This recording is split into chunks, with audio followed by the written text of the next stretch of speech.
outside the lines, baseball tonight. You know what I mean? I watch sports, dog. Basically, that's what I'm trying to say. I watch sports, man. That's what I'm into. Sports. Every sport. Hockey, golf, basketball, football, of course. Baseball. You know what I mean? I got a favorite team, a favorite player in every single sport. I'm not going to answer those questions. Hello, everyone. Thank you for tuning in today. I hope you're enjoying your day so far. It's a beautiful day outside. The weather is permitting. I hope you're enjoying it. If you didn't know, you are listening to Q&A on W.C.C.U Radio, Coastal Carolina University student radio station. I am your host, and you do know me. I am Addison Taylor, your host. I'm here with the one and only, the greatest co-host of all time, my numbers man, my odds man, Mr. FanDuel. Chase McFadden is in the building. How you doing, Chase? I'm good, Addison. How are you? Good to see you, man. Good to see you. Thanks for having me. Chasey McGrady is in the building, folks. You've been wanting him in, and he's here. He is here. He has the numbers for you. He has the odds.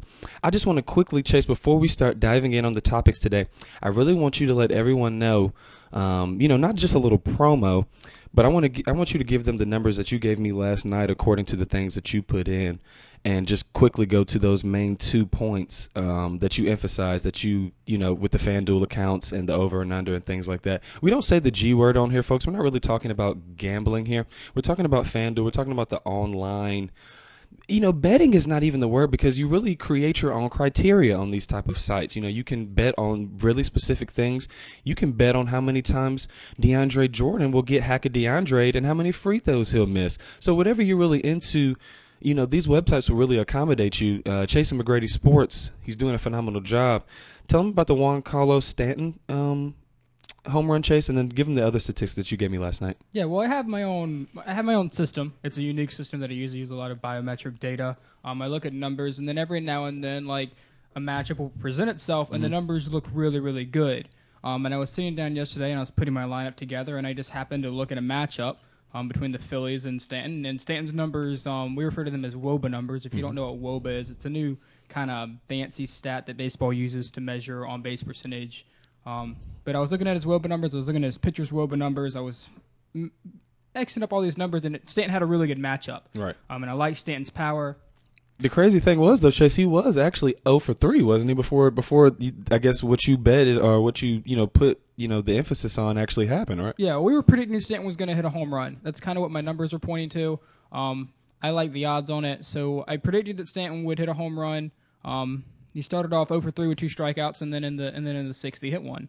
And that's just kind of how the numbers work up sometimes, and you just have to trust the numbers. It's very hard to just be like, Stanton's going to hit a home run today because so-and-so's pitching. Like, you got to trust the numbers. They were looking good. I had Julio Teheran yesterday. Predicted him to go 5Ks, over 4.5. The Mets aren't striking out a lot, but Julio's been struggling, and his stuff's pretty good. He's got an 8.8 swing and miss ratio. That's a little down on his career average. So he just hit 5 yesterday. That was nice. The good thing about, like you said, we don't like to refer to the G word.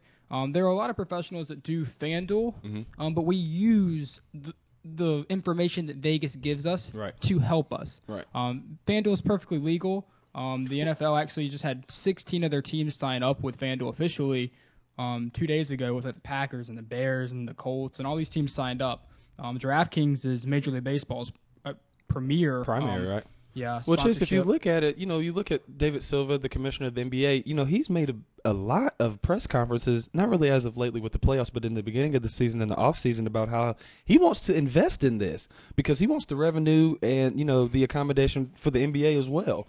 So I'm starting to lead towards the fact that this, like I spoke in the beginning, you create your own criteria, so it can't be a bad thing. You know what I mean? It really can't. And there's a lot of money for the leagues to be made. Right. And these websites make a lot of money. Today or last night, FanDuel just opened up a tournament. I believe it's about 80,000 people will play in the tournament. It's $2 to enter. First place wins $10,000 and a weekend trip to see the Pacquiao Mayweather fight. Oh, wow. So you invest $2, you get a free trip, and you could win $10,000. And you can enter as many times as you want to. So if you wanted to put in 50 lineups, you could enter $100. I'm just saying that, folks, not to sway you or get you to do things that you do not want to do. I'm just letting you know if you are interested in sports in this way. And it's the same thing, folks, as like Chase said on the Vegas Insider. If you look at ESPN or any of the other sports media platforms, and Chase, you can attest to this. every time they talk about who's going to win the championship, do they not show Vegas Insider? Do they not show somebody's odds? You know, do they not show 2-1, 5-1? So, even as soon as the Super Bowl's over, ESPN's like, look at the odds. Seattle's a 6-1 favorite next year, and so is New England. These people use these odds. They use the numbers for the upcoming 2 and 3 and 4 seasons, don't they, Chase? I mean, they go down the road, man, 4 or 5 years. Yeah, even when even happened yet. When Rory won a major a couple years ago, they were talking about how his dad and his friends made a bet when Rory was like 17 that he'd win a major in the next decade, and how they made a lot of money off that in Ireland. You see that? The G word is going to kind of gradually fade out, and I think.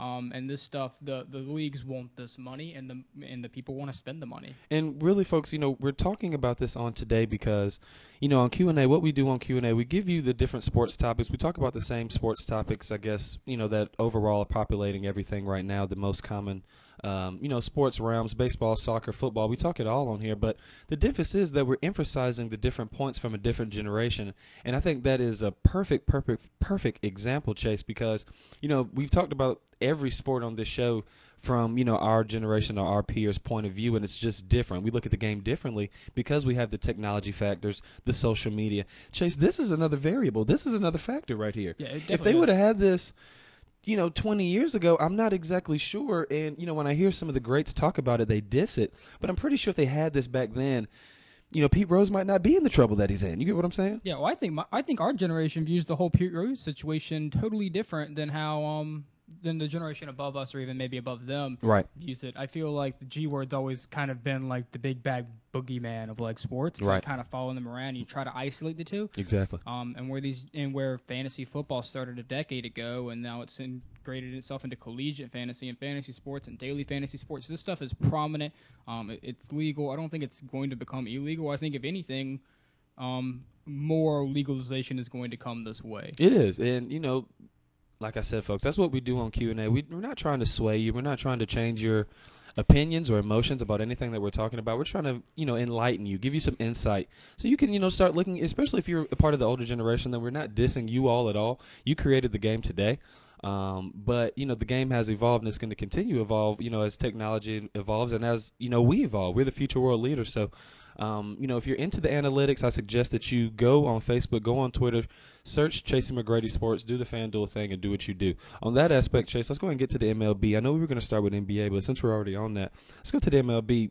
We don't want to hit on it too hard. You know, we still want to give some people time to call in if they like, but I want to start our first, Chase, with this New York Yankees.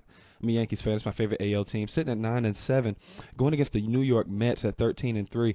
Chase, the question that's been proposed to me and that I keep hearing in my ear, you know, even though it's just a beginning start, you know, what are the Mets doing right? That is the question, Chase. What are the Mets doing right? They're sitting at 13-3.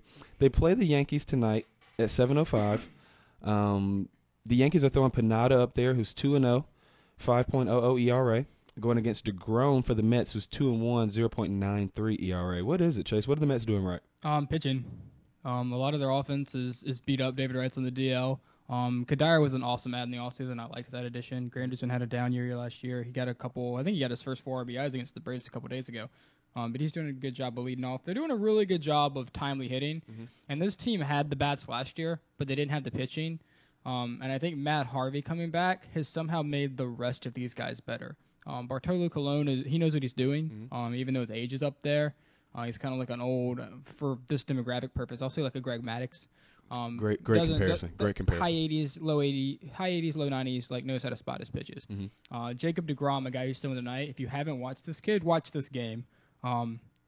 Jacob deGrom's awesome. Michael Pineda for the Yankees is one of my favorite pitchers. He's definitely up and coming. I mean, not saying he's a young player, but I guess the spotlight is now really getting on him because CC's not doing the best. Tanaka's doing his thing. But yeah, I'm definitely with you on that. Yeah, Pineda was a really touted prospect coming out, and they brought him up, and he kind of struggled early on, and people just forgot how young he was. He's still only 24. And now he's starting to prosper. Right. When you bring a guy up when he's 21, 22, sometimes they just struggle. I love what the Mets are doing, Chase, because I feel like collectively, most people just expect this. They expect greatness from the Yankees. And, you've talked about this on the show. If you don't have the analytics and if you're not matching up and being strategic and meticulous about, what you're doing, especially in the off season, The Yankees are 9-7. That's not bad, but at the same time, they're not really doing anything, or I'm not seeing anything from anyone that's really, blasting me away. I mean, if I look on here, the most prominent thing I'm seeing is that Alex Rodriguez is 2 homers shy of tying Willie Mays for 4th all time. Are the Mets, and I don't want to really touch on this. I'm not trying to stir up the pot here, Chase, but you know how I do. Before we start talking about the rest of the games, including Kansas City, who's also 12-4. Who's the best team in Major League Baseball right now, Chase? Today, Overall, not maybe just specifically maybe the best record. I know Mets have the best record on wax. You could tell me that they are. For me, it's between them and the Kansas City Royals. And you've put the spotlight on the Royals for me, with the things that you've talked about and what they're doing in the offseason with their management, ownership. It's actually phenomenal. They're really going by the book. What do you think, Chase? Because this is the question everyone is proposing for you. Who is the best team? And it's still early, we know that, but who looks the best to you right now? I think I have the Dodgers and the Mariners as my favorite teams. They haven't done anything to not be my favorite team so far. They're both playing well. Right. Right now, I really don't want to play the Dodgers. That's the team I don't want to see on my schedule. What do you think about that matchup between them and the Giants the other night? Bumgarner versus Kershaw. Do you think Kershaw held his own? I mean, who? I think they both pitched pretty well. Mm-hmm. They've both been struggling early on, right. So I think they're just trying to get back into form. Mm-hmm. They'll be fine. Bumgarner has this new kind of stigma where it was kind of rumored where he might not be able to pitch at home, but he threw fine against the Dodgers, so I kind of threw that out the window. The Mets definitely, I think when we discussed maybe almost a month ago, when we were picking our favorites to win the division, I had the Mets as second. Yeah, you did. I didn't think the Nationals were going to get beat up so early, injury-wise. Yeah. And the Mets have just been phenomenal from the mound. I don't know if they'll be able to withstand that, but Harvey's almost a win every time out. DeGrom is the same way. Cologne hasn't lost, and this team doesn't even have Zach Wheeler right now, who's one of their best prospects, too, when he comes back. Right. The Mets are looking good to challenge the Nationals for that division. They just seem confident, Chase. You know what I mean? When they go out there, they just seem like they have this aura about them that they're tired of being, the second, I guess, marquee team in New York. They're ready to take that. And, I know overall, and these are what the past generations argue, with me and I guess some of the things that we talk about on this show. How can the Mets just up and totally, take away, the prestigious, that's the Yankees. Yeah, like how can they just up and take away the spotlight from them? Do you think that's the case, or it's more so the fact that the Mets are just playing better ball? I mean, they're just doing better things with the ownership. I'm not dissing Joe Girardi at all. Yeah. I really love what he's doing. Sometimes I just think, they just, the money's there, but it seems like the players aren't, or the personalization isn't. Yeah. The Yankees are still kind of cleaning up the mess that they made about 3 or 4 years ago, where they have all these overaged players on high salaries that just don't perform to the numbers. I think the Mets are the better team this year. I think in order for the Mets to ever become bigger than the Yankees in New York, they'll have to win a championship, if not multiple. Yeah, you're it's definitely similar right to about how that. we were talking about the Lakers and the Clippers a couple weeks ago, where the Clippers, when they had Chris Paul, CP3, and Blake Griffin, everyone's like, here it comes, like Lob City, like they're going to take over the Lakers. And you look at them this year, they're in the playoffs. The Lakers aren't in the playoffs, and the Lakers destroyed them in ticket sales all year. Chase, they sell out way more than the Clippers do. Why is that? And it's just your brand. It's your brand. It's your team. And until the Clippers win a championship and form themselves a legitimized brand, the Lakers will always be the team of LA. And it's similar to that in baseball in New York. Until the Mets win a championship, and the Mets might even have more of a fight than the Clippers do. The Mets might have to win multiple championships. Just to be considered in the running. Yeah, right? there's way too much brand, and there's way too much just homegrown Yankees. Yankees is a global brand. Right. The Mets is still mostly an Americanized brand. Right. So until the Mets can spread themselves out and make themselves known as a national contender year in and year out, it's going to be hard to take. Well, I'm going to hit you with this, Chase, really quickly. This is just, we go stats here. We and everyone, I want everyone to know, the listeners to know, we do our research. A lot of the time, some of the members of the older generation, they tell me, Addison, how can you talk about some of these topics when you weren't around to see them? But I tell them, good Lord, thank you for my generation. I can say on the aspect of technology, we can go back and watch any game that we want to. And really quickly, Chase, I just want to hit them with a stat. I think you'll really like this, and we touched on this the other day. New York Mets overall, 4,051 wins, 4,411 losses, 2 world championships, 4 pennants, 7 playoff appearances. Let's go to the Yankees.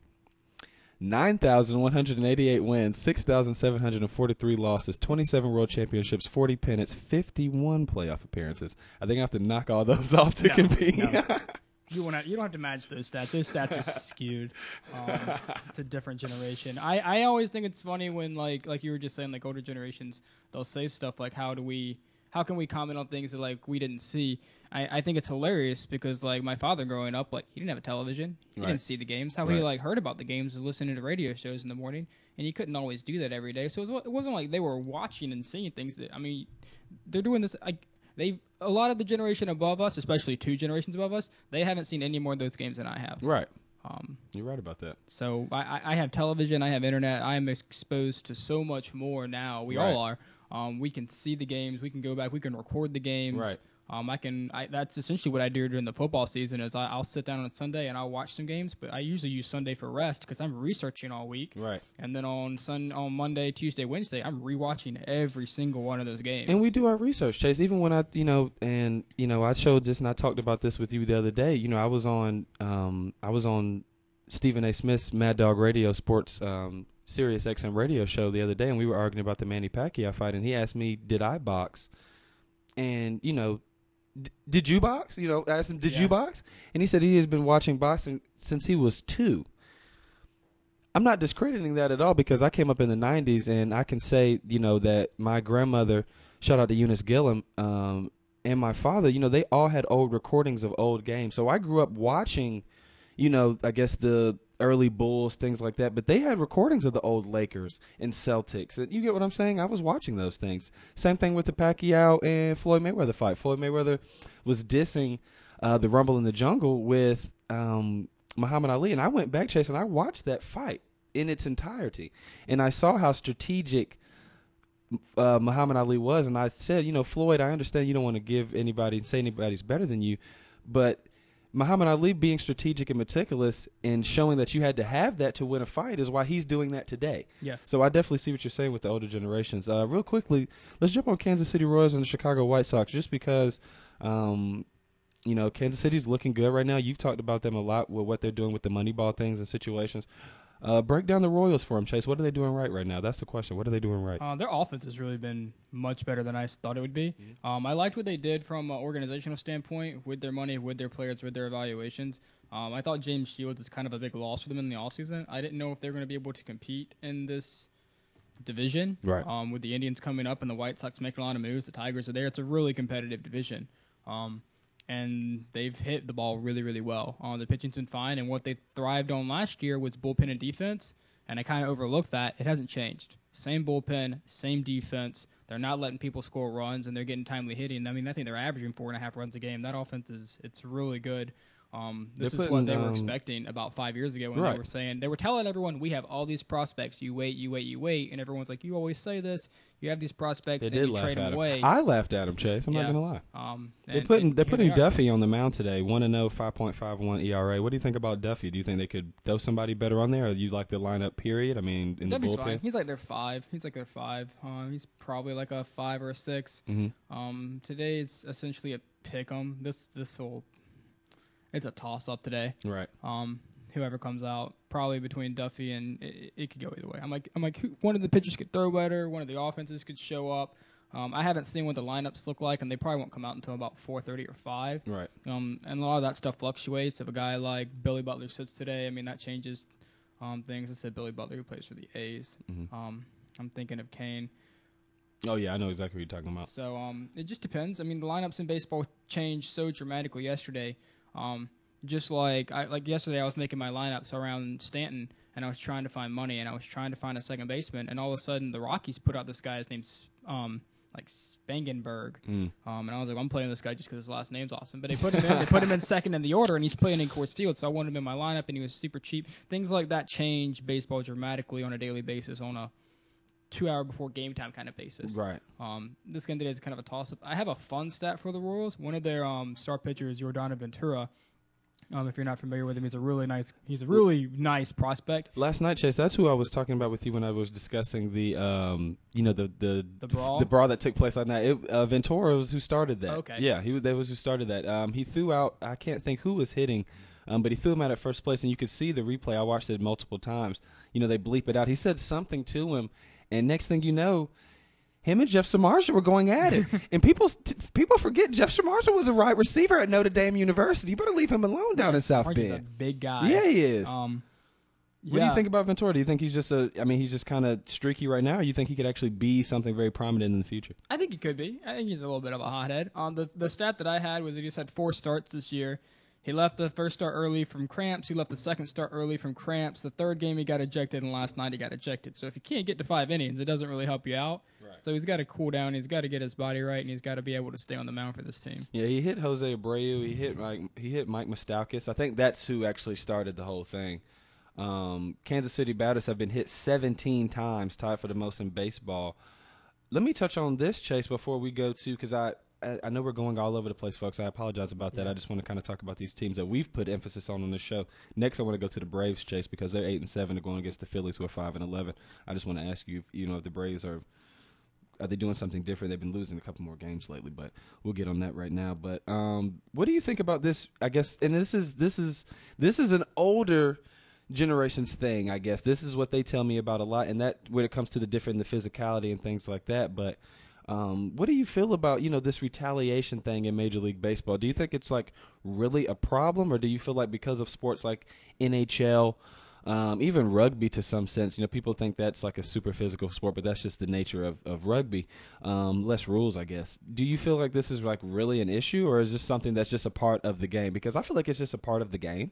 If a guy, I don't think a manager goes out there and tells a pitcher to retaliate, but I think the pitchers, they have the power, Chase. They're really necessarily, I guess some consider them the quarterbacks of the mound. Do you feel like this is a problem? I know you said Ventura's a hothead. Do you think this is really an issue in Major League Baseball? I don't think so. I think until people start legitimately getting injured, I think a general kind of rule of thumb is you throw below the waist. You hit one of our guys, we hit one of yours. Right. There's fair in baseball, war right. and love, all that fun stuff. Almost like an eye for an eye, I guess. Yeah, if you don't want to throw at a guy below the waist, it's kind of like a rule that you just throw behind them. Right. You don't hit them above the waist. You throw behind them or you throw above them.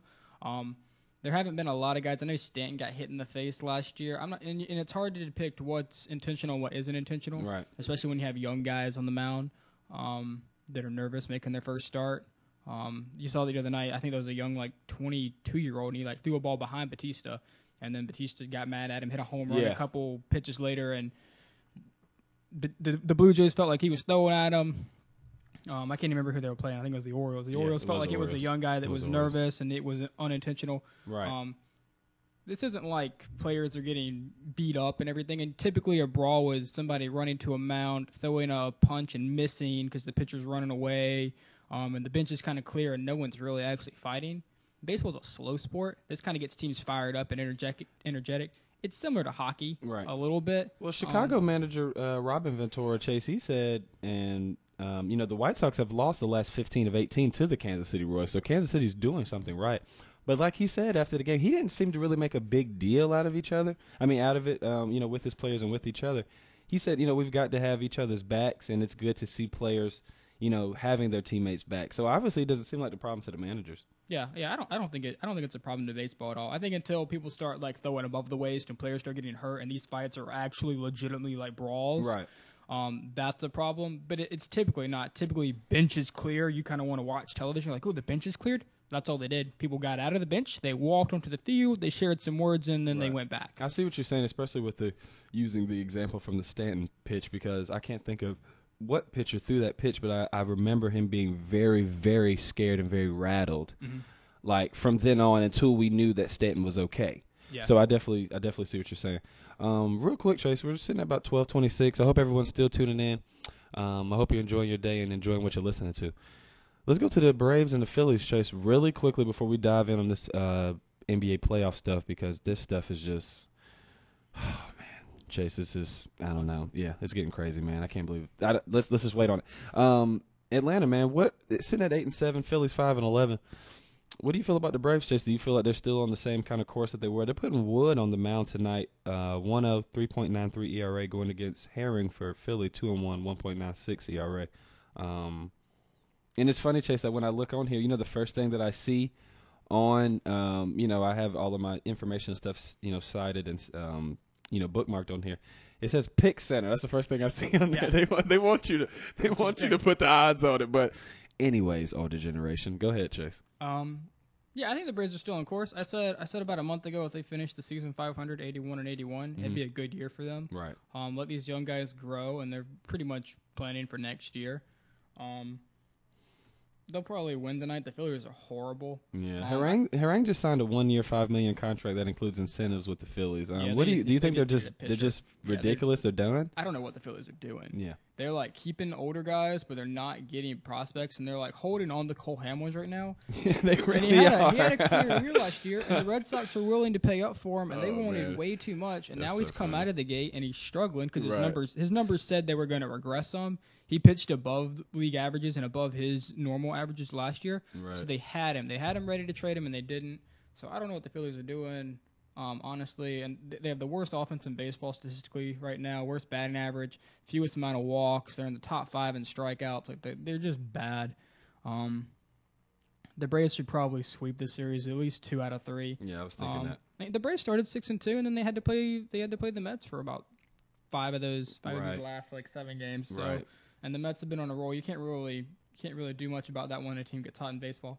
The Braves are fine. I still think they're on course for about a 500 season. There'll be ups and downs along the way. It's a long year, but I think that at some point they might move somebody around the All-Star break if they're kind of in the race. Right. If the Washington Nationals continue to go slow and they have a shot at a wild card race, they might make a trade for a bit. I don't know, a pitcher or something. Yeah. I really don't see that. I see them kind of maybe getting towards being in a wild card race and then maybe trading themselves out of it. Oh, okay. I could see I could see him dumping somebody. Like if Markakis takes off, they're like, we don't really need Markakis. I could see us trading him for another prospect and some cash. Try to maybe put something in the bullpen, or what are you thinking? Like outfield? What you maybe thinking? Just somebody in the farm system. Okay. Get another guy that's about a year or 2 out. And bring somebody up. Yeah. Okay. I see what you're saying. They've had their own struggles at the plate. They got swept 3-game series by the Mets, totaling 6 runs. Andrelton Simmons had 2 hits and 2 RBIs in Thursday's 6-3 defeat. I'm feeling what you're saying, Chase. You just kind of got to wait the course. That's what you're telling me, right? Yeah. Really just need to wait it out. And these guys are looking amazing. I watched some of the Mets game yesterday. Simmons, if you watch the Braves offense, Simmons struggled a lot last year. This whole breed of Upton and Gaddis, all these guys are big power hitters, swing for the fences, ugly. These guys hit 200 and hit 30 home runs. Right. It's a horrible system for winning. It looks great when you see 2 home runs in a game. You're as a fan, you're like, hey, I got to see 2 home runs. They hit them out of the park. Well, those are the only 2 runs they scored because they struck out 15 times. Right. Simmons hit 2 balls yesterday. He got an RBI on 1, but he hit 2 balls to the opposite field. Like, that's the stuff that I like to see. Right. The Braves lose, but the offense is, using the whole field. They're going the opposite way. The averages are up. Chris Johnson's looking better. Andrelton Simmons is looking better. Freeman looks okay. Well, I was just going to say, the quote that I got from Freeman was, I guess in terms of Alex Wood in that last game where he pitched 6 1/3 scoreless innings after being, charged with 3 runs when they played actually Toronto on Saturday. He said, I don't think he had a strikeout all game, but he kept the defense in it, and that's what a pitcher has got to do, keep us in the game. He definitely did that. So that's a direct attest to what you're saying, Chase. So I definitely understand what you're saying with that. Do you think, Freddie Freeman, these guys, they can still make an impact, they can still do something if the Nationals start to kind of sway by the wayside? Yeah, I think the Braves' schedule is not that difficult. They just had to go to 3 at the Mets and 3 in Toronto, and both those offenses are rolling. I wouldn't be surprised if they sweep the Phillies, go 2 out of 3 with the Phillies, and I don't see who they have next on their schedule. But the Braves will be fine. If they finish above 500, I'll be a little surprised, but I won't be shocked. I mean, they're still a good team, and the young guys they have are good. Some of them are probably ready to play this year, but some of them might just be a year or 2 out. Got you. Well, really quickly, folks, before we dive in on the NBA playoffs, I just want to let everyone know and just reiterate, you are listening to Q&A on W.C.C.U. Radio, Coastal Carolina University student radio station. And I also forgot to say that it's Seno Day, everyone. It's Seno Day. I'm just really acting like that because this is my last Seno Day. Shout out to the seniors. But yeah, if you have a quick break in your day, jump on Prince Lawn from 11 to 4 o'clock today. Enjoy Sino Day. Festivities going on. Free food, T-shirts, everything that college kids love. But yeah, enjoy that. It's a beautiful day outside. Chase, let's dive in on this NBA playoff, man. Oh man, I don't even know really where to start. I was so surprised to see Golden State come back, but then again I wasn't. But at one point, Chase, they were down 21 points. Mhm. Really the question that I'm really providing for you, and the question that's been, I guess announced to me the last few days, especially after last night, I was getting a lot of information about it. And we've, I guess, put it in these terms on this show before. More of a Pelicans loss or more of a Golden State win, Chase? I kept thinking about that today, Throw the numbers in on that too if you have it. and I always talk about how I don't like to say that teams like choke. I always typically side with the team kind of like seize the moment. Yeah. I think in certain situations like this, or in maybe overall, it always has to be a little bit of both. Right. You need a little bit of them choking. You need a little bit of you taking advantage. And you need a little bit of luck too.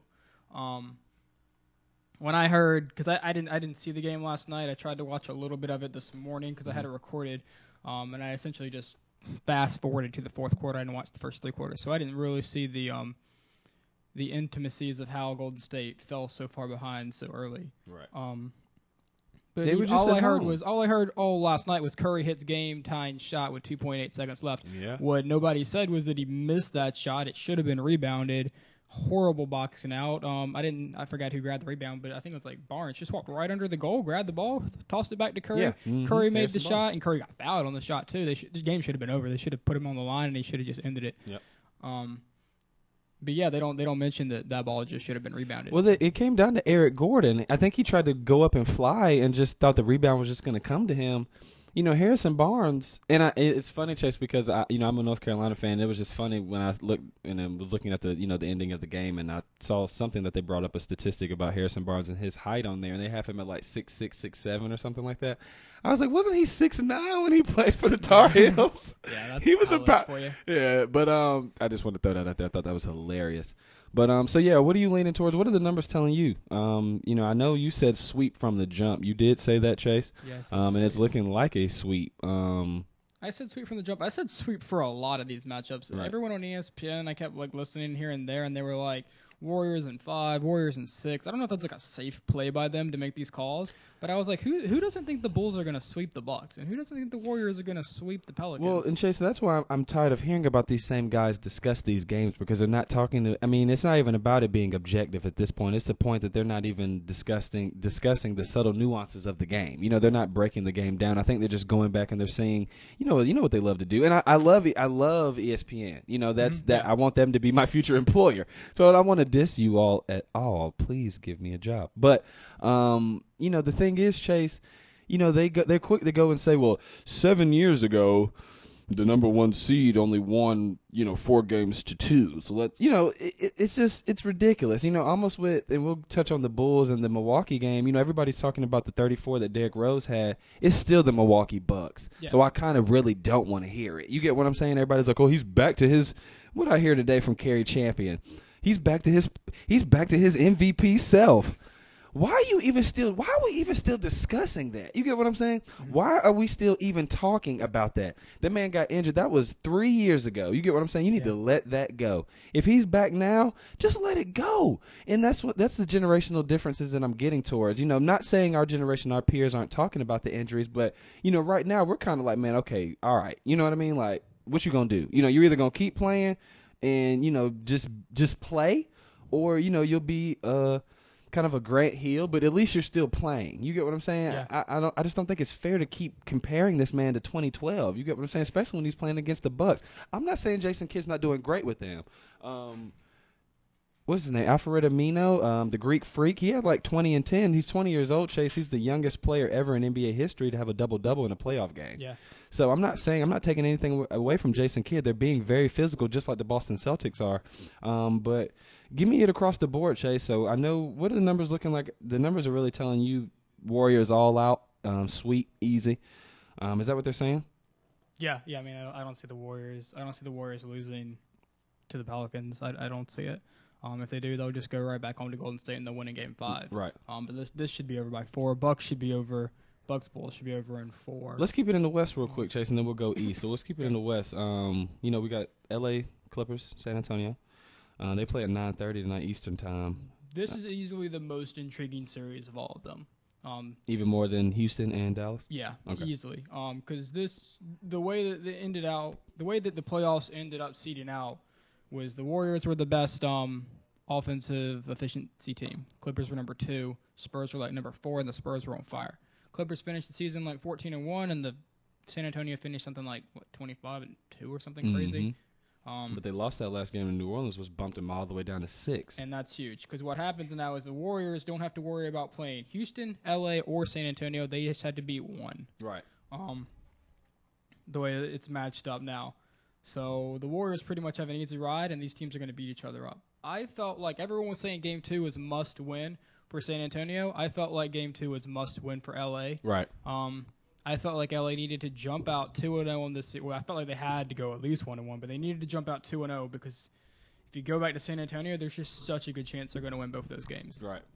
They just don't lose at home. It's very hard to beat them in the Riverwalk. The Clippers are going to now have to find a way to steal one, just like San Antonio stole one. Right. Because if this series goes to 3-1, it's all San Antonio. I don't know if switching over to Houston and Dallas, I don't know if I see Dallas winning a game in Dallas. I love what Houston is doing, Chase, and I don't feel like they're really being discussed or talked about like everyone else is. I guess because they're not doing it in such a maybe flashy way. I don't think people really like their players. Josh Smith is somebody who's not. I didn't really realize how much he was disliked until he went to Houston. Yeah. People do not like him, and people just dissed Dwight Howard. He just doesn't get respect. But Josh Smith to Dwight Howard is looking like they're sitting Rondo down. Rondo's out indefinitely. Rick Carlisle was asked if he sees him being in a Mavericks uniform next season, and he said no. I don't think I've ever heard anything like that. You know what I mean? Not just straight up flat give it and go from the coach. So, this is a pivotal game, Chase. I don't want to jump to Houston. I'll get your picks for that. What are the numbers saying for Clippers San Antonio? Who do you go with, Chase? Who is not only the smart pick, but the right pick and the correct pick? Give him that. I don't even know if the picks are because Tony Parker. Just came out. Tony Parker has that Achilles injury, Chase. He has a really bad Achilles injury. Tiago Splitter's not himself. I think he's suffering from an ankle injury as well. And we just know Ginobili. I'm not dissing those guys. It's just this is not what we've been waiting for, but age. It's not going anywhere. Father Time is not going anywhere. Well, so. I thought Greg Popovich did a horrible job. I hate this whole hack-a-shack thing. And if NBA teams want to talk about like how horrible college basketball is to watch a Clippers Spurs game because it is boring to watch. Great point right there, Chase. So you can't sit point. Here and talk about Brad Stevens did that as well. You can't talk about how college basketball is boring and how you can't watch it, and then turn around and have two of the best teams in the NBA just fouling a player because they don't either trust their defense. I don't know what the logic is behind it. It's horrible to watch. Well, what Popovich says, and what I'm hearing from multiple other coaches, and I'm looking at the statistics and the quotes myself. They feel like if it's an ability that the NBA as a I guess a system, not really I guess the individual games, but overall, within the rules you're allowed to do it. Brad Stevens, the head coach for the Boston Celtics, former for Butler, he did it to Tristan Thompson last night. Yeah. I think with maybe like from 50 seconds, I think in the maybe first or second quarter, might be in the first half after the first half, but he did it from that percentage down. He just kept doing it and kept doing it. I think Tristan Thompson is 63% career, 64% for the season. Do you think that's even appropriate to even take him there? Should it be like if you're under 50, like should there be some type of a range? What do you feel? I understand the logic. I like the coaching play from it. Like, don't get me wrong, it makes sense if a player. Popovich said he's not going to stop doing it, Chase. He said he's not going to stop until they make it a play that you can't do it. Yeah, and it makes sense to foul DeAndre Jordan if he only hits like 30% of free throws. Right. I understand all these numbers. I understand the play. But if you look at the Spurs, I think they got lucky a little bit. Right. They won in overtime. They took it over, but they got lucky at the end because Parker got hurt. They essentially fouled Jordan out. Duncan should have been called for his 6th foul. Yeah.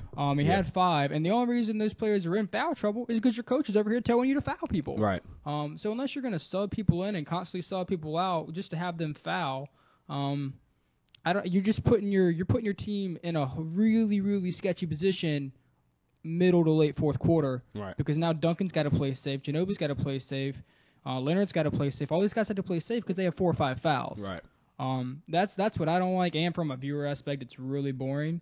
I just think it could really come back to bite the Spurs, and I'm surprised it didn't come back to bite them in game 2 because it really should have. And I feel you on that, Chase. I think the only reason why it didn't is because Blake Griffin dribbled the ball off his knee, lost the ball. Yeah, I mean, I don't want to really just put it all on that play, but I think for the first time when we've heard a lot of players say before, that game's on me, but I think this is one of the really times we can actually say that because I think if he would have held onto that ball and secured it, we wouldn't, not saying we wouldn't be talking about this, but they'd be up, you know what I mean? So I think that's definitely going to take the momentum away from them. What did you say that? I didn't mean to cut you off, Chase. What did you say that I know the numbers I was just thinking came in my up. head earlier that I'd probably like San Antonio by 5, but the numbers weren't out. The numbers just came out, and they're favored by 4.5, so it's right there. Jason McGrady Sports.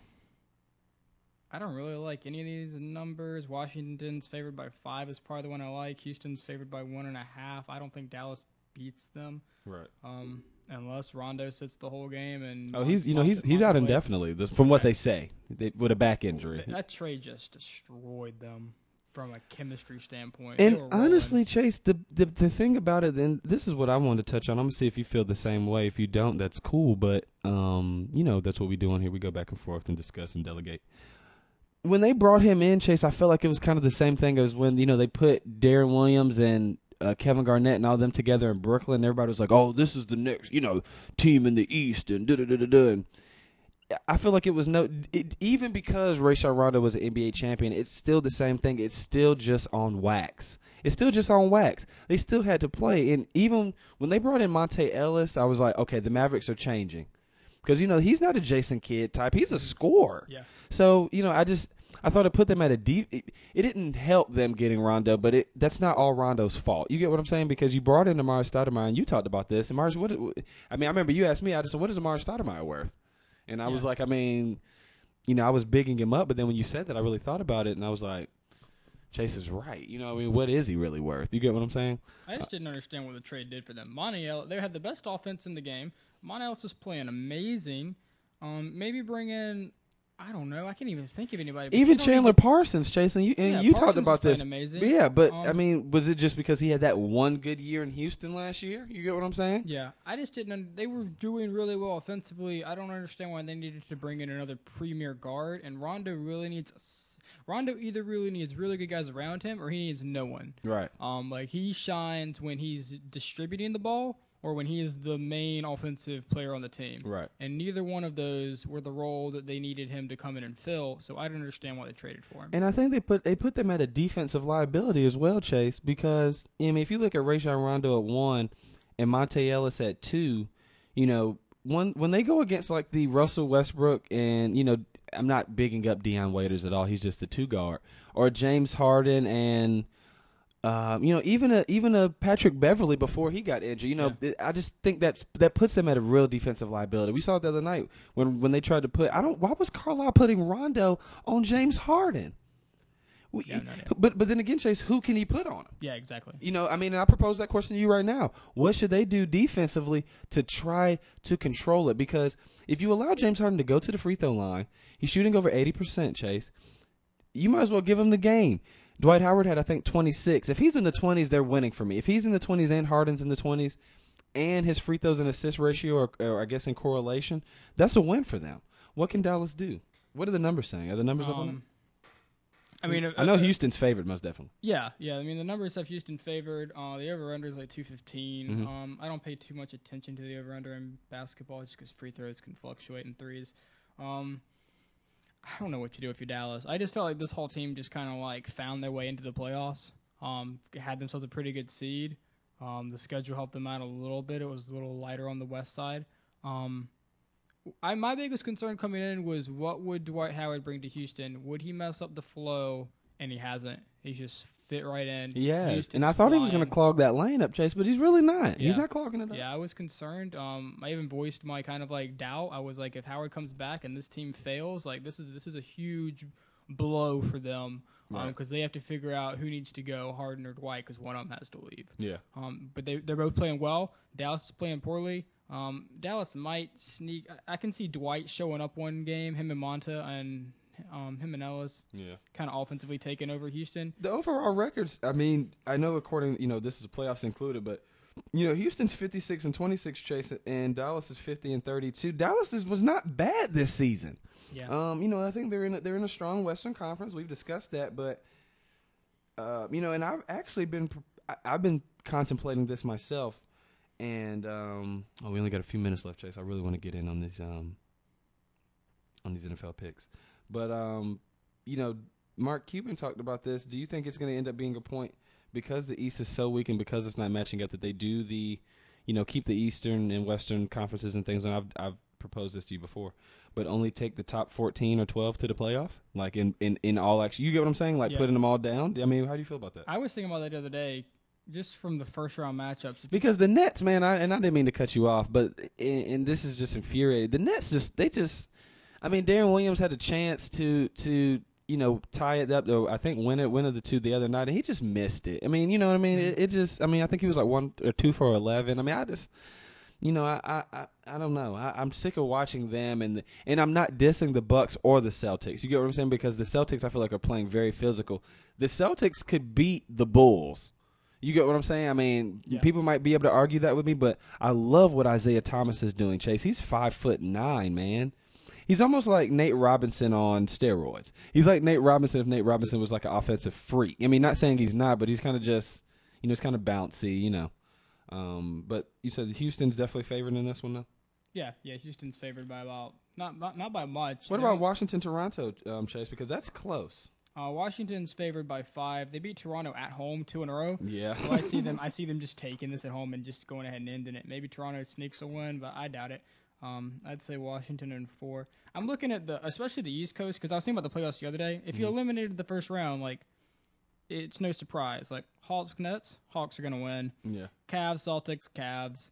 Bulls, Bucks, Bulls. I mean, it's not even fun basketball. Right. Every now and then we get stuck with the game last night where we get to watch the Warriors kind of like mess around, I guess, for 3 quarters. I'll see film today, and I'll see what happened in the first half. But we get to see them kind of storm their way back. But other than that, this series has been boring to watch. I mean, Chase, the Bucks took the Bulls to overtime. You get what I'm saying? Yeah. Like, that's why I'm like, I totally understand everybody saying what they're saying about Derrick Rose, but come on, man, it's the Bucks. Real quick, Chase, the time, man. That time goes by so quickly. I want to appreciate everyone who's tuning in today. I know I spoke on Wednesday about giving, everyone a chance to call in if they want to. And that's my apologies. We're going to still get on this next topic. But the W.C.C.U. phone line is open.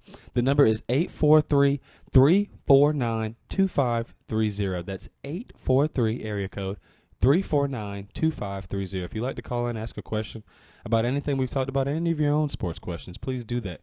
And go ahead and call in, and if we can't get you today, promise we'll get you on next time. Yeah. Are you gonna? What's your availability looking like for? Well, we don't quite know until yet. Sunday, but the last couple weeks I've had Wednesday and Friday off. So. All right. Well, hopefully we can get him back here, folks. The semester's almost over, so we'll definitely be getting a lot of free time, and hopefully maybe if we can try to even start the show maybe earlier if there's room to. Whatever we need to do.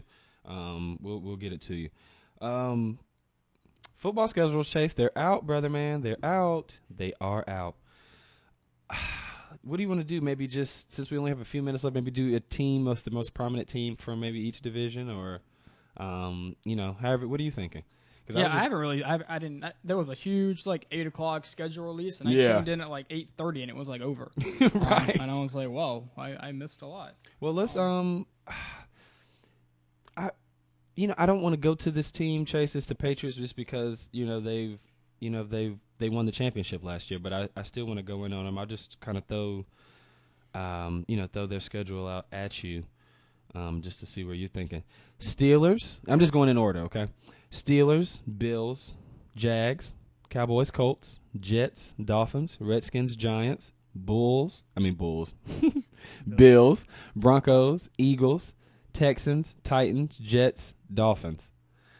Stephen A. proposed this, and I've been hearing a lot of questions about this. A lot of people are saying they won't lose more than 3 games. Chase, if the Colts do what they need to do if they can come together and put together the acquisitions that they got in the offseason, if the Bills can do what they need to do, if the Dolphins can with Tannehill and their defense, the Broncos as well, they can get healthy, whatever, what have you. I see them losing more than 3 games, Chase. Give me the schedule, but give it to me like home or away while you're doing it. Okay. Here we go. Giants are home. Steelers home. Okay, let's go. Giants at home. First game of the season, Chase, is against the Pittsburgh Steelers in Foxborough, September 10th, 8:30, yeah, NBC. Give them the W there. Steelers won't have Bell. They'll be running D'Angelo Williams out there. Week 2, I don't know. I think I actually briefly saw them do this thing on ESPN, and I think Schlereth gave them like a 13-3 record. Yeah. And there were a couple picks I disagreed with.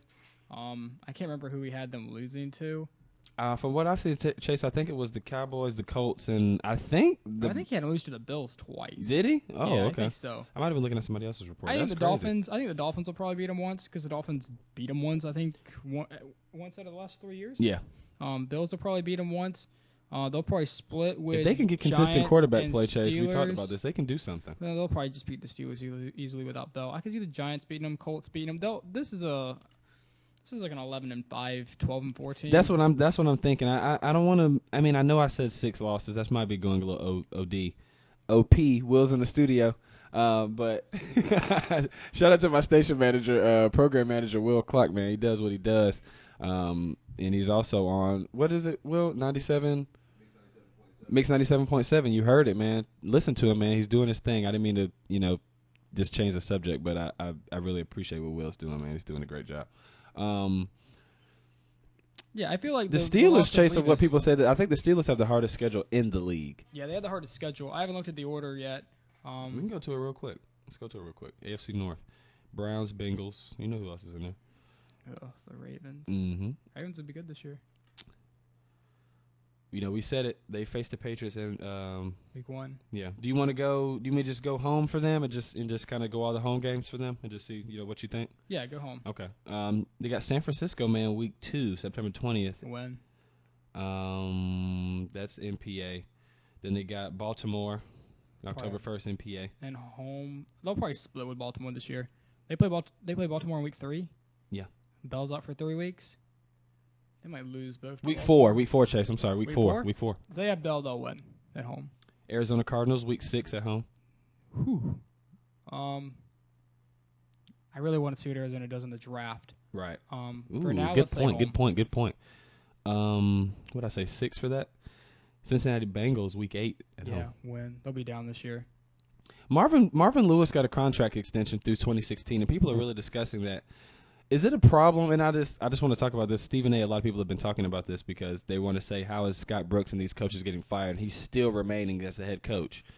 I mean, who else is really out there? You know what I mean? I don't know. And honestly, it's a quarterback-driven league, and the Bengals have made the playoffs the last 2 years. Yeah. And I don't think Andy Dalton's that good. It's all been defense and pretty much Lewis's offense. He's like a bad. He's not a bad, but he's like Alex. He's like Alex Smith's evil twin brother. You know what I mean? Like he's supposed to be like a facilitator, but I don't know. Let's keep it going, Chase. We only got a few minutes left, bro. My bad. Colts at home, man. December 6th. That's 2 weeks after the bye week. They'll lose. Broncos December 20th. That's 4 weeks after the bye week. They'll probably still lose. Okay.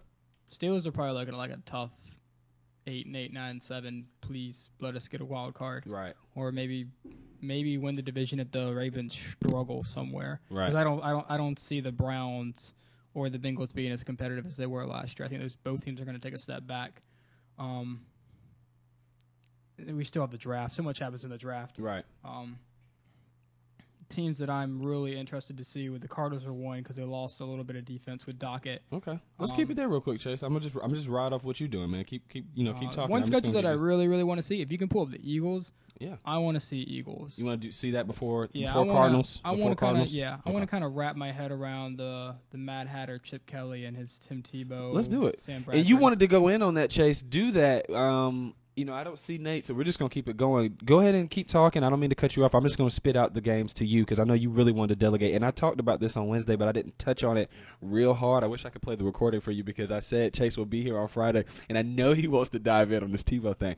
Go ahead and do that, man. We got a few minutes. I have historically been really, really tough on Tim Tebow.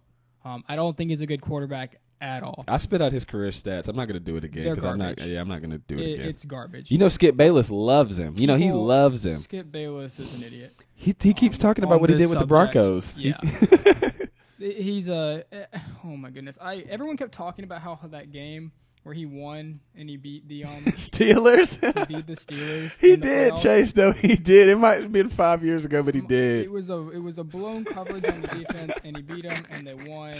And if you think they won on the shoulders of Tim Tebow, I think you're a little but stuck Chase, in a fantasy world. But you called Chip Kelly the Mad Hatter. Can he do something with him? Yes.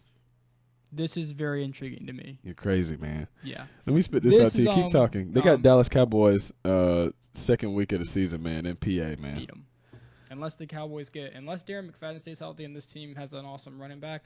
If your defense, that was the struggle last year. How do we stop Murray? How do we stop Bryant? Right. Murray's gone. I think Murray was a little overrated because of the offensive line. Right. But still, unless you need a pretty good running back to throw back there.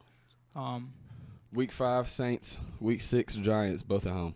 When Giants will probably split with this year. I really like the Giants this year. Their schedule doesn't look super tough. Giants Chase. are a playoff team. Eagles' schedule doesn't look really tough. Miami Dolphins, November 15th. That's 2 weeks after the bye. Beat them. November 22nd, 3 weeks after the bye. I feel like I don't even need to look at the Eagles' schedule. If you want to talk about it's kind of weak, Chase. I mean, Miami Dolphins, November 15th at home. After that, they play the Bucks at home. Then they play Detroit, whose defense is not the same. Then they go to Foxborough.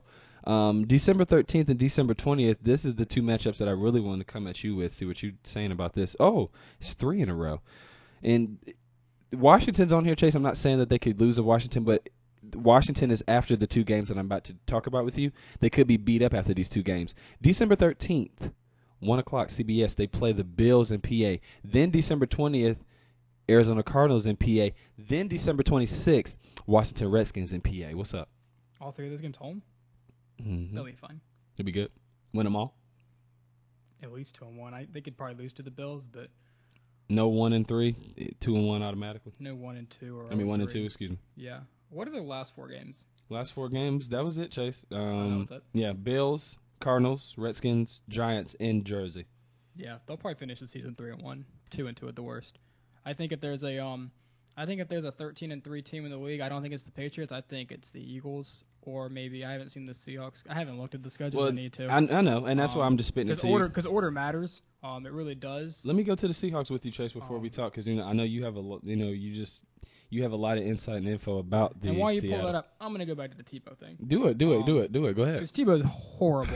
Keep talking about it, man. Chip Kelly's not gonna put him out. I don't see Nate, so we're gonna keep it going. Let's go. Kelly, Tim Tebow's not gonna be their quarterback. Sam Bradford, Tebow, Mark Sanchez.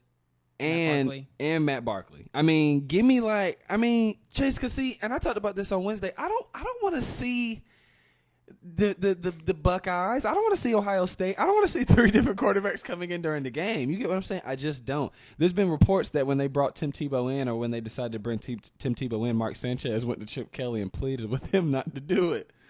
Go in on that, man. I mean, what do you think? The man's just horrible. It can't fit. Chip Kelly's such a guru that it can fit. I mean, what's up? I don't think Tim Tebow's going to be asked to throw the ball, so I think Tim Tebow can work in this system. But, they keep saying, Chase, that Tim Tebow, he went to the quarterback I don't not Chip Kelly, but he's been working with guys that have perfected his craft and things like that. That's always been one of my problems with Tebow too. Is Tebow thinks he's a quarterback and he wants to be a quarterback, and I applaud him for wanting to be something. But if he just, I want to be a fighter pilot, but I can't do it. I have this thing where every time I walk out in the sun, I sneeze. It's like photic sneeze reflex. So it immediately disqualifies me from being a fighter pilot.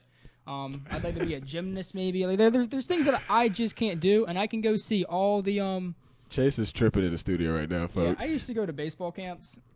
Go ahead, Chase, spit it, man. We got time. Go ahead, I went to a Gamecocks camp one time, and I was listening to Ray Tanner talk, and Ray Tanner's a genius. Yeah. But Ray Tanner said this, which always kind of reflected. He said that parents come to us with these kids, and they ask us to turn these kids into stars. Right. And we can help you. We can take you from a little bit of talent and make you better. Right. But we can't turn someone who has no talent into anything. Like, you got to have a little bit of something. We're not magicians here. Right. And that always kind of resonated with me. that if you don't have any talent, we can't make talent for you. I'm just letting everyone know we're talking about Chase is talking. I'm not saying nothing. Chase is talking about Tim Tebow right now. Chase, are you telling the fans and the listeners right now and the fans of Timothy Tebow that this man has no talent? Is that what you're saying? I'm not saying he doesn't have any talent. I'm saying that he's not a quarterback. He's not an NFL caliber quarterback. But do you think that discredits Chip Kelly's guruism or his intelligence by bringing him in? No, and what I think this is I'm not trying work, to counter you. I'm just asking. Yeah, why I think this is going to work is because I don't think Chip Kelly's going to ask him to throw the ball.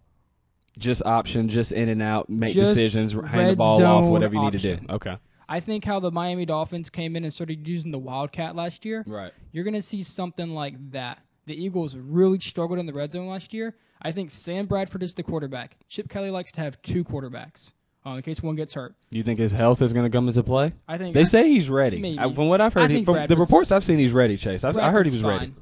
But Chip Kelly just likes to have two NFL quarterbacks, and it panned out for him last year having Sanchez, and he likes him. So Sam Bradford's going to be the quarterback. Sanchez is going to be the backup. I'm worried about Barkley not making the roster. I don't think he is, man, but I kind of like Matt Barkley. I do. I think he's a facilitator. Tebow's going to mess him up a little bit, but Tebow's probably going to be – I think Chip Kelly – I don't know what was said between Tim Tebow and Chip Kelly when they signed him. But I know Chip's thinking – Chip went to go see him. He had a workout somewhere or something like that, and he had just been letting everyone know, and his agent had been letting everyone know that he'd been working the last 2 years, even with him being on the SEC network. They said I guess not. I don't know if he's under contract or to stop doing that, but they said he had kind of forgone participating and stuff like that because he was working out. So they said Chip Kelly saw him and he talked about him and they said Chip Kelly was blown. Chase, they said Chip Kelly was blown away at what they saw from Tim Tebow in a workout. I don't discredit that. I don't think it's from a passing standpoint. Okay, do you think it's more so being in shape? And I think it's athletic-wise, what you can do. Chip Kelly's a scheme guy, and he's looking for somebody to fill a role. Right. I think and it's really surprising because I assumed Tim Tebow was a disaster when he went to New England. He went to New England, and Belichick... I think he was just trying too hard, man. Belichick couldn't figure out what to do with him. Yeah. And I think Belichick wanted him to switch positions and maybe do some unique things. And Tebow was like, I'm a quarterback. I want to be a quarterback. And Belichick was like, well, you're not, so you're cut. So I think something was said between Chip Kelly where Chip's telling him, you can be a quarterback here. But in the back of Chip's mind, he's like, you're never going to throw the ball. Right. I'm never going to give you the ball outside of the 20-yard line. But, Chase, so you think that their running game is going to be so pronamic that they won't have to run the ball? I mean, I'm not saying you think that, but you're saying, like, that's what Chip's going to try to really get to the point. I think what's going to happen is this team's going to have because they have Murray and they have Murray and Matthews, right? They're going to run. They're not using Tim Tebow to run. This is what I think Tim Tebow's role is. Okay. And this is why I got this Seahawks schedule for you too, but yeah, keep talking. And this is I do have class at 1 o'clock. Professor Schumacher. I don't know. We're just rolling right now. We're gonna I'll try to wrap it up in a few minutes. Yeah, I'll wrap up the Tebow thing right now. Bradford's going to be the quarterback. Oh, no, I'm not rushing you, man. Do what you do. They're going to use Murray. They're going to use Matthews. They're going to use Sproles. They're going to mix these guys in. Murray will probably be their about Sproles. So they're going to work these guys in. Good they're going to Lord, run I forgot offense. about that. But every now and then when this team's inside the 5 or the 10 and it's 3rd and goal from the 3, all of a sudden Bradford's going to line up out wide. Tim Tebow's going to be back there with Sproles and Murray back there. And every defensive coordinator in the world is going to call timeout. You know what, Chase? You're on to something, man. And you're on to something. Gonna get hit? When you see Sam Bradford lined up out wide receiver, Murray, Sproles in the backfield, and Tim Tebow behind the helm, what do you do as a defense? Chip, I hope you're listening in, man. Chase is giving you some schematics right now. Yeah. Tim Tebow's not going to be asked to throw the ball down the field. I just don't see 3-yard slants in the red zone. That's it. He can make those throws. Yeah, because I'm about to say, Chase, I don't see a quarterback coming in and just not freaking throwing the ball. But I guess we do see it. I mean, that's what Alex Smith has done. And, he's not saying he doesn't throw the ball. But, I mean, even I guess when Matt Castle took over for Tom Brady, when he tore his ACL, he wasn't really asked to do a whole lot. He was really just throwing a lot of curls and slants. Even Brady in the Super Bowl, I don't think he threw a ball past 15 yards down the field. He was just throwing slants and under routes. But Tebow's not even going to have to make those throws in those 3s. Right. He's going to be running out. He's going to be sprinting out the pocket. He's going to be running QB sneaks. He's going to be running the ball, shovel passes, jump up, basketball hoop shots that he made in the college days of Urban Meyer. You talking about those little jump throws? Yeah, let me jump over the line and then toss it to Percy Harvin. You need to stop, man. Those type of plays. He's going to do them type of things on the National Football League level. He's going to be doing it. Come on, man. Chip's got the weapons around him. It's getting crazy in the studio, man. But that's Tebow's role, and that's why I think Right. Tebow works. Right. In any other circumstance, Tim Tebow's not an NFL quarterback, and he doesn't deserve to be in the league. Well, and Stephen A. Smith talked about this. Where's Vince Young's chances? You know, where I like Vince Young. He was 31-19 as a starter, man. I mean, he won Rookie of the Year. He just had some mental issues. Let me go on this Seahawks schedule, man. You tripping me out, Chase. I hope everyone's still tuning in, man. You are listening to Q&A on W.C.C.U. Radio, Coastal Carolina student radio station, with your hosts, Addison Taylor and Chase McGrady. Chase McFadden, man. We're here. My bad, Kim Schumacher, because I do have my evolution of broadcast at 1 o'clock, but I don't know. Senioritis. Chase, you want me to do home games for Seattle? What you want me to do, man? Just spit out all 16 really quickly. Okay. In order. Yeah. Starting with the preseason, they got Broncos, Chiefs. I don't care about preseason. We're starting from Sunday, September 13th. I go a little slower too. Rams, Packers, Bears, Lions, Bengals, Panthers, Niners, Cowboys, bye week, Cardinals, Niners, Steelers. This is kind of a hard schedule. Vikings, Baltimore, Browns, St. Louis, and they're ending with the Cardinals January 3rd on Fox in Arizona. Ooh, that was kind of harsh. What you think, man? I heard you writing some stuff down over there. What you got for me? Yeah, I just really quickly wrote down like automatic wins. Yeah, you mean go through it again? Automatic losses. No, I got it. And Okay. then splits. So I had week 2 I wrote down as a loss. I can't remember who that was, but I wrote that in as a loss. My bad. Week 2 was Green Bay in Wisconsin at Lambeau Field. Yeah, so I had that as a loss. 3, 4, 5. I had week 6 and 7 is win or loss. 6 is the Panthers, 7's Niners. What's 8? Cowboys in Arlington. Give them a loss there. That's right before the bye week. Was it in Carolina or in Seattle? It's probably in Seattle. They played in Charlotte Yeah, last it's in year. Seattle. Mm-hmm. So give them the win there. San Francisco's in Santa Clara though. That's in Cali. Nah, 49ers are going to be a disaster this year. I think so too, man. If they win 6 games, I'll be surprised. Shout out to Phil. You know Phil that works at the job. He's a diehard 49ers fan. Shout out to Phil, man. Shout out to Phil. 17, 16. And who did they play in week 14? My bad. I had that as a split. I think it was maybe Baltimore. Yep, Ravens. In Baltimore though, Chase. Yeah, so maybe a loss. So right now I have 3 losses, and that's about Seahawks are probably a 3-loss team. I can't see them finishing worse than 11 and 5. And I think for me, Chase, I think sometimes you know how I look at stuff kind of crazy, and I guess I see Niners and I think competitive nature, but then I think like I have to think of what you said. You know, them, the Browns, the Bengals, they're not really. You know, the Steelers. I mean, I guess this schedule looks hard, but it's not hard. You get what I'm saying? I feel what you're saying on that. Anything else you want to touch on real quick, man? Anything you really want to? I mean, really anything. Anything that's on your mind? Anything you want to get off your chest? No, I really spit it out. I really keep watching the NFL draft a little bit. They're talking about mocks and everything. They had one last night, and it was Mel and Todd. You know, Todd just be so subservient to Mel, and it just be pissing me off. Yeah, but no, I'm not too big on Mel. I'm not too big on mocks. Well, Mel was just. I mean, the one interesting pick that Todd did pick that I thought was very interesting was he did have. They went through the whole thing like it was live. They put 45 seconds on the clock. You know how they do. But he had that guy from Nebraska going, that outside linebacker that failed the drug test, Randy Gregory. His tape, man, is nasty. I looked at his tape last night, man. His tape he's firesome, man. He's explosive. But he'll probably go in the. They haven't fallen down draft boards. I think they had the projected at like 13 or 14 today. So yeah. Take a chance on him and for me, man, Chase, it's not even the failed drug test thing, because honestly, I feel like, I think they put more emphasis on some players than they do others. You get what I'm saying? So I'm not even gonna. Yeah, he failed one in college too. Yeah, he did. We'll save that for another day. But that's Nebraska. You get what I'm saying? That's Nebraska Cornhusker football. You get what I'm saying? I mean, I'm just saying. I mean, shout out. And Dominican Sue came from. Right. I mean, shout out to Eric at the job, because he's from Omaha, and he talks about it all the time. I mean, not like Nebraska and like how they cheated in college, but he knows some stuff. You know what I mean? He does. Shout out to E.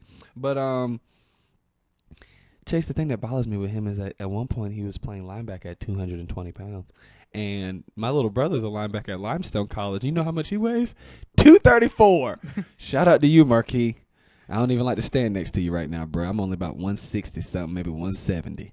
But yeah, man. I mean, what are you thinking? I mean, Shane Rayman is having foot surgery. Chase, that's a defensive end out of Missouri. He's having foot surgery. He said he's had inflammation and tendonitis in his foot. Kind of similar injury that I kind of had myself in high school, and it still kind of lingers on me today. They said he should be out 5 months. I'm thinking that should be a little less than that. Would you still take him? Because on their mock last night, I didn't see him being taken. I had kind of, I was looking back and forth at it, but no, they didn't have anybody taking him. It just depends on who it is and where it is. I feel like my biggest kind of problem with the draft this year, where I keep watching mocks, is there's always a discussion about do you draft for needs or do you draft the best available player? Let me say this quote. Yeah, I don't mean to cut you off. This is what I heard Herm Edwards say. In the first round, you draft somebody who catches the ball, throws the ball, sacks the quarterback, or it was 4. Do you think that's like the summon when you draft in the first round, or not? I mean, it's more in what you need, what you need to plug in. I think you draft the best available player, which is kind of what blows my mind. Yeah. Because it just blows my mind. Teams draft kind of what they're like. Well, man, we need help like defensively. We're gonna take. Well, if you're like the Falcons, you're like, I need somebody defensively. I don't understand why the Falcons don't just take a shot on somebody like Gregory. The Falcons have a ton of defensive needs. I think they had the Falcons taking. I think that might have been the pick. If not Gregory, I think it's another outside linebacker. It's like a defensive end from Kentucky. I think that's who they had picked. Take a chance on Gregory. He's the best available player. Yeah. And you have way too many needs that you're just gonna have to fill later on in the draft. I was watching them saying like players falling down the board, and I saw them have they had Shaq Thompson falling down the board. Yeah. Shaq Thompson's one of the players that I really, really, really like. What do you like about him? He can just do a lot. He plays a lot of different positions. You can kind of put him anywhere, and you can float him around. From Washington? Yeah. Yeah. Shaq Thomas, I really like him. I think the pool this year is really thin. Yeah, and I think people kind of pass on these guys because they're like, we don't have a position for him. And he ends up going somewhere like the third round, and watch him turn out to be like a Percy Harvin kind of type player. Well, I've seen, that the Carolina Panthers are really eyeing Shaq Thompson. So that's actually really good. It's a good pick. I mean, they said, this man was a linebacker, running back, and safety. Yeah. That's kind of sick. Yeah, you can figure out where to put him later. He's the best available player. You take him. To me, he is a late first round pick. He'll probably go like late second, early third. It's crazy to me. Give me just because Chase. teams start voicing like their needs. Right. Who to you? I mean, I gotta get to this class. I don't know how many absences I have, but we're just diving in on right now. Give me your best defensive player in this draft, because I'm not so high on Leonard Williams. I'm not as high as everybody else is on Leonard Williams. I know he's a physical freak and things like that. I know, but it's not like the pack was just so offensively. You know what I mean? It's not like he was going against the best.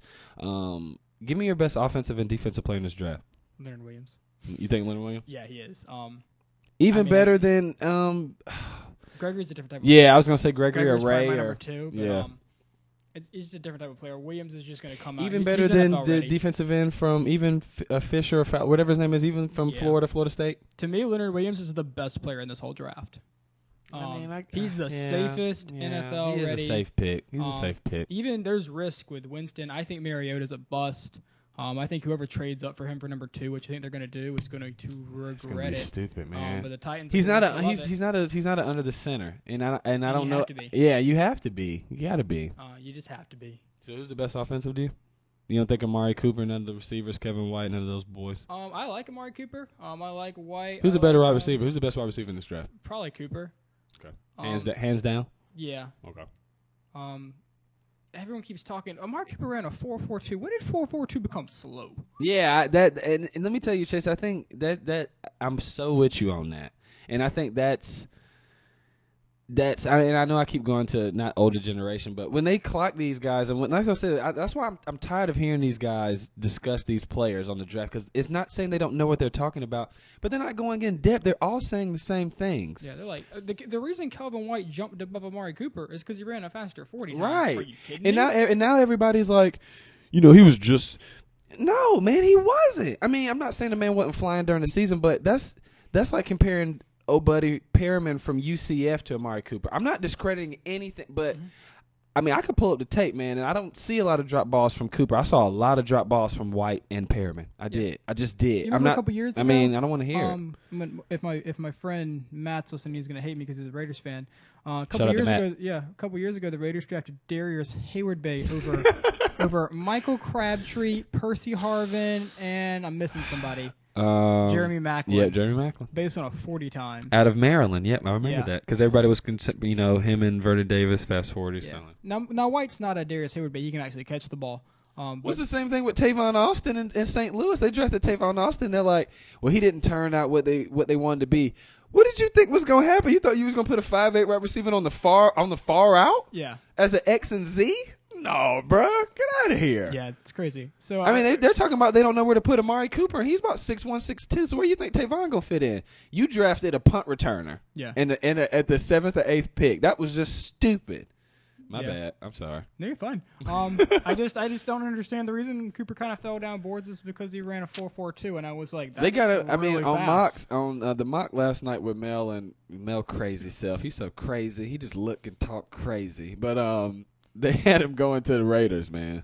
I talked to Jeremy about this the other day. Jeremy said he might as well take him. Jeremy said might as well take him. Oh, they need to. I love that pick. Might as well take him. I actually, another shout out to Matt, my friend. I sent him a text about 2 weeks ago. I saw Crabtree was available, and Crabtree visited with Oakland. And that's where he went. And I was like, you guys need whatever. 1 Oakland year, used to $3 do, million, $2 million in incentives. I didn't even look at. I think it's 1 year, contract 1 year, deals. $3 million, 2 in incentives. But I was like, they need Crabtree. Not only does it make up for missing out on the draft, everyone thinks he's old. Everyone thinks he's busted. He's still like 26. I was like, get Crabtree. He works perfect with Derek Carr. He works perfect with his system. Yeah. All of a sudden, if the Raiders have Carr, Crabtree, and Cooper, it's a pretty good offense. Yeah.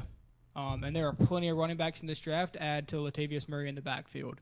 And the Raiders defense has already said this team could actually push that division a little bit. True indeed. I think the Raiders, if they take Cooper and they make a pretty good selection, maybe grab a running back in the third, maybe like a linebacker in the second, or a safety, the Raiders could probably be like a 9-7. That's what and that's funny because I was talking about. I asked Jeremy what exactly what he wanted to see, and that was what it was, about 8-8, 9-7. Chase, anything else you really, man, what you want to go in on, dive in on real quick, man? Anything? I think that's good for today. I've enjoyed it, man. Shout out to Mike Trout. I think he's gonna hit a home run tonight. You heard it. Chase C. McGrady Sports. Do it, man. Do it. We live. I want to thank everyone for tuning in today. I hope you enjoyed the show. We really went in a little, I guess, overtime today, but it was a great show. I don't know what you feel about it, Chase, but I fully enjoyed it. I know I keep saying this, folks. I know I sound like a broken record. We're going to get them calls in, man. We'll get them in. We'll get the calls in. That hour just goes by so quickly, not even when you're having fun, but when you're having intelligent conversation. And honestly, folks, me and Chase are very passionate about this. We love what we do.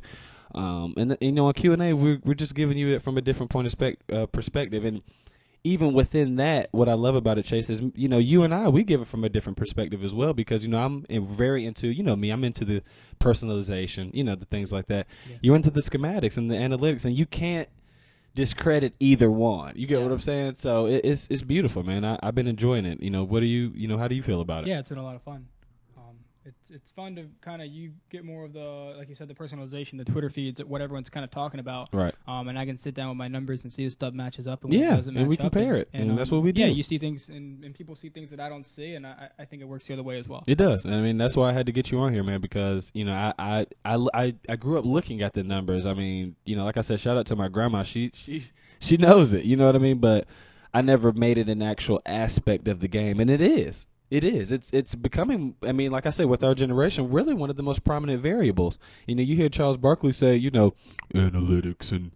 Don't get me started on Charles Barkley. I will save that for next week. But, folks, I want to appreciate everyone listening in, man, tuning in, however you tuned in from wherever, why. I just appreciate it, man. We're very blessed, and I hope you're enjoying your day. It's a beautiful day outside. Hit up Sino Day. If you didn't know, you were listening to Q&A on W.C.C.U. Radio, Coastal Carolina University student radio station. This is Addison Taylor, and who? Jason McGrady. Signing out. Holla at it.